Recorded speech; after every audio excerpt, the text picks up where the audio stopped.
स्नान करने से दरस परस मज्जन रूपाना हर ही पाप का भेद पुराना सभी लोग आएँ शांति पूर्वक स्नान करें और इस धर्म क्षेत्र में कम से कम 3 रात्रि रहें। किया गया है तो ठीक बात है, कम से कम धर्म का प्रचार योगी जी करवा रहे हैं, अच्छी बात। उनका स्नान यहाँ पर माघ मेले में पौष पूर्णिमा, उसके बाद मकर संक्रांति, फिर 18 तारीख को आएगा जो है अमावस्या मौनी अमावस्या, फिर बसंत पंचमी, फिर सप्तमी, उसके बाद मकर गति रवि जब हुई तीर्थ पति आओ सब हुई तो सनातन से चला। नमस्कार दर्शकों, आप देख रहे हैं भारत संवाद टीवी।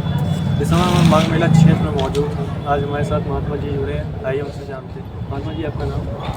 हमें हमारे गुरु जी ने सर्वज्ञानंद सरस्वती नाम दिया है, सर्वज्ञानंद सरस्वती के नाम से जानते हैं। महाराज जी, जैसे कि हम देख पा रहे हैं पिछले बार के मुकाबले इस बार भीड़ काफ़ी कम है, तो आप श्रद्धालुओं को क्या संदेश देना चाहेंगे?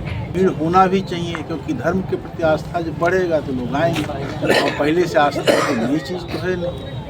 हमारा यह माघ मेला, माघ मकर गति रवि जब होई तीर्थ पति आओ सब कोई, तो सनातन से चला आ रहा है। कोरोना काल में भीड़ कम हो गया था, फिर लोगों का जागृत हुआ, पिछले साल अच्छी व्यवस्था मिला, उसका परिणाम स्वरूप इस साल ज़्यादा लोग आ रहे हैं। महाराज जी को किस किस दिन प्रमुख स्नान होने वाले हैं? प्रमुख स्थान यहाँ पर माघ मेले में पौष पूर्णिमा, उसके बाद मकर संक्रांति, फिर 18 तारीख को आएगा जो है अमावस्या मौनी अमावस्या, फिर बसंत पंचमी, फिर सप्तमी, उसके बाद पूर्णिमा। ये मुख्य स्थान है। महाराज जी, मैं इस बार देख पा रहा हूँ पाटन पुल जो कि 71 सालों बाद भव्य रंग में मतलब किया गया है, इस पर आप क्या विचार देखते हैं? भगवा रंग में किया गया है तो यह ठीक बात है, कम से कम धर्म का प्रचार योगी जी करवा रहे हैं, अच्छी बात है, हमें क्या दिक्कत है। योगी, और सही बात तो है कि पुल का जो रंग होना चाहिए वही होना चाहिए, लेकिन चूंकि योगी जी का मामला है तो योगी जी चाहते हैं सबको भगवा रंग दें, सब लोग भगवा रंग ज़्यादा पहचानते रहें। जैसे भाजपा को TRP जैसे इनको मिलता है, आपको उनको TRP मिले कि हाँ भाजपा ने बहुत अच्छा काम किया है। सभी अपना प्रचार प्रसार कर रहे हैं, तो अगर उन्होंने प्रचार प्रसार कर दिया तो क्या दिक्कत है? कोई दिक्कत नहीं महाराज जी। महाराज जी, आपसे मेरा आखिरी सवाल होगा, आने वाले श्रद्धालुओं को आप एक शब्द में क्या संदेश देना चाहेंगे कि वो भारी मतलब संख्या में यहाँ माघ मेला क्षेत्र में आए और स्नान करें?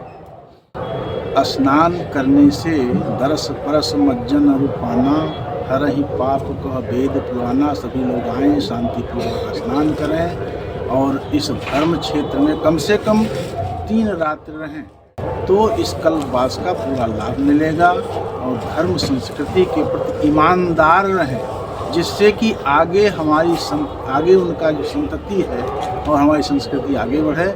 इसके लिए सबको सजग होकर के ईमानदारी से धर्म का पालन करना चाहिए।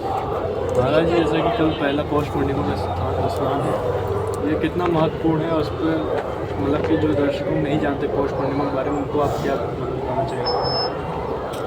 कोई भी व्रत जब शुरू होता है तो एक निश्चित अनुष्ठान निश्चित समय से शुरू होता है। पौष पूर्णिमा यह एक निश्चित शुरुआत है इस माघ मेले की।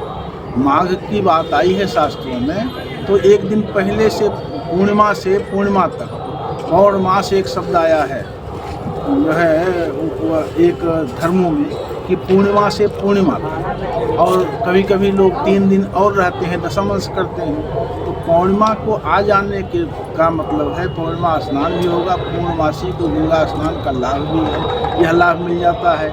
दूसरी बात, कल्पवासी आके व्यवस्थित हो जाते हैं। मुख्य रूप से तो माघ का स्नान है 1 महीने का, लेकिन पूर्णिमा को अगर आ जाएंगे तभी ना प्रतिपदा से स्नान शुरू करेंगे।